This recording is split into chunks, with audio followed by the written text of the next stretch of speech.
Good afternoon everyone, and for the moment I want to say my apologies for not having uploaded a video in a long time, but I got very busy with concert tours all around Germany, so I hadn't had the chance to work at a video until recently. This combat may be the most suspensive and epic one in the franchise, ZACK against Cloud. Let's do not waste any time and get started with the analysis. Fanfare was born in the remote village of Gangaga, and in tender years of 16 he joined Soldier because of his big idol Sephiroth.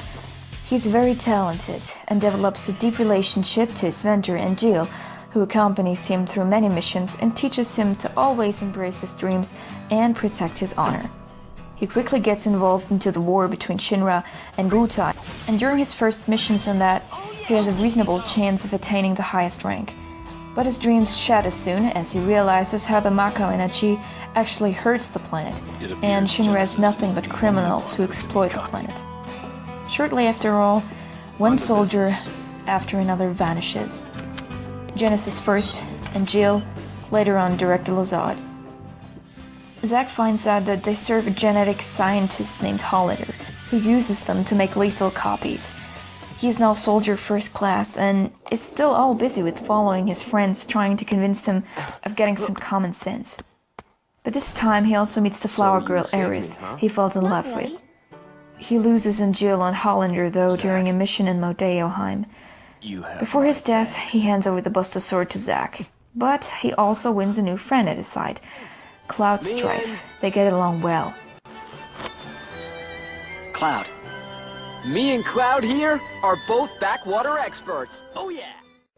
The next mission in Nibelheim, Cloud's home, would be his last. They investigate at the local Mako reactor to find hints on Director Lazard's disappearance, but instead Sephiroth happens to learn the truth about his origin, gets mad, and has to be stopped by Zack and Cloud finally.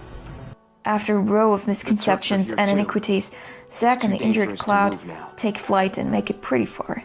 But they were being betrayed, and Soldier troops kill Zack off. Before he dies, he passes the sword on to Cloud.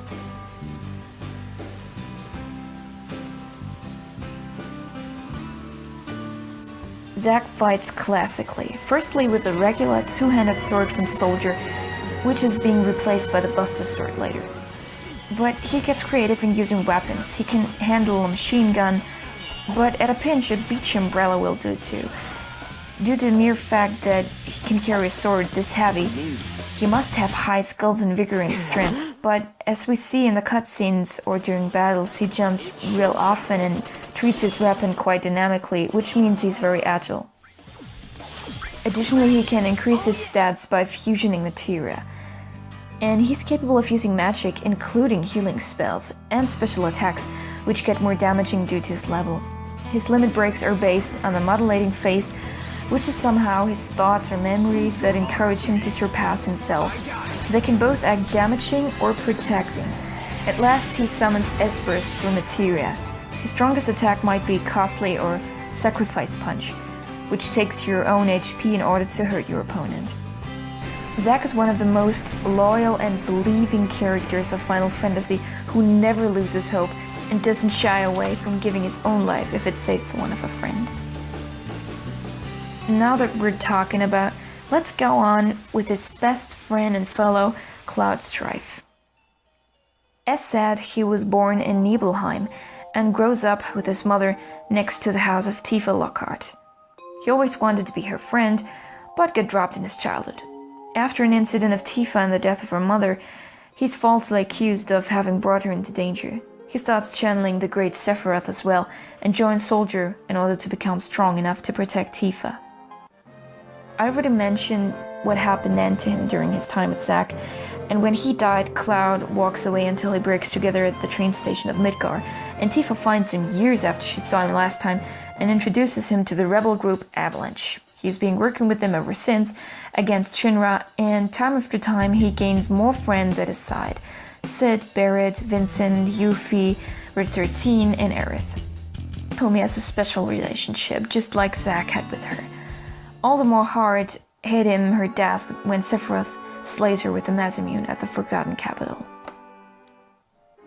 Besides Avalanche, Cloud chases Sephiroth, who took possession of the black materia, the only one of its kind to summon Meteor, which would destroy the whole planet. Aerith holds the counterpart, the white materia, that contains the even mightier spell Holy to bring back harmony in life.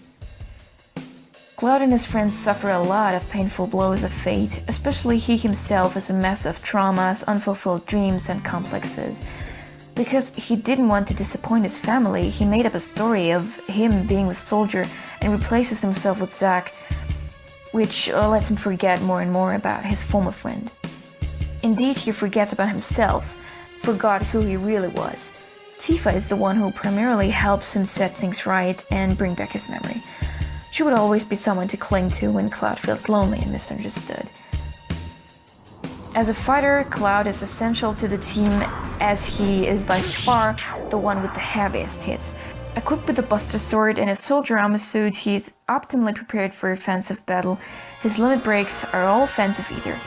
He may not be that quick in battle, but as long as he can reach the opponent with this weapon, it will be toast. In the final combat against Sephiroth, he gets even stronger by gaining the final limit break, Omni Slash, which is probably the most powerful attack in the game.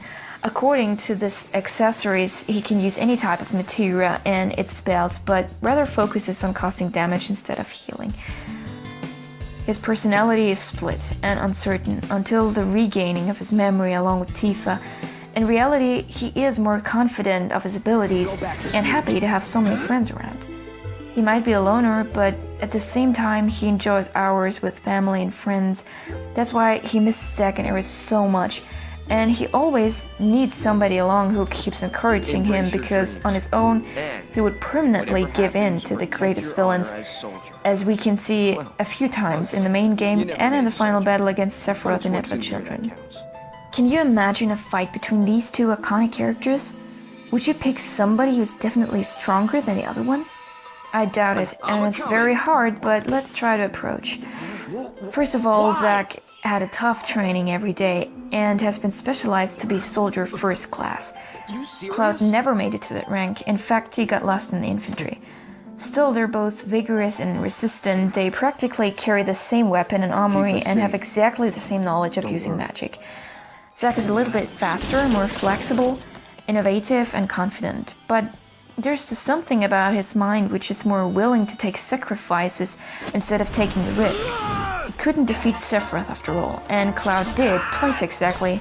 No, if Advent Children counts. I guess Omni Slash is more intensive than Costly Punch. Although they say Cloud has reached an enormous level of power, we don't know if ZACK would have caught up with him if he hadn't died. I don't want to decide between those two, and I think it's not necessary anyhow. This time, nobody's declared the winner. It ends in a draw between Cloud Strife and ZACK Fair.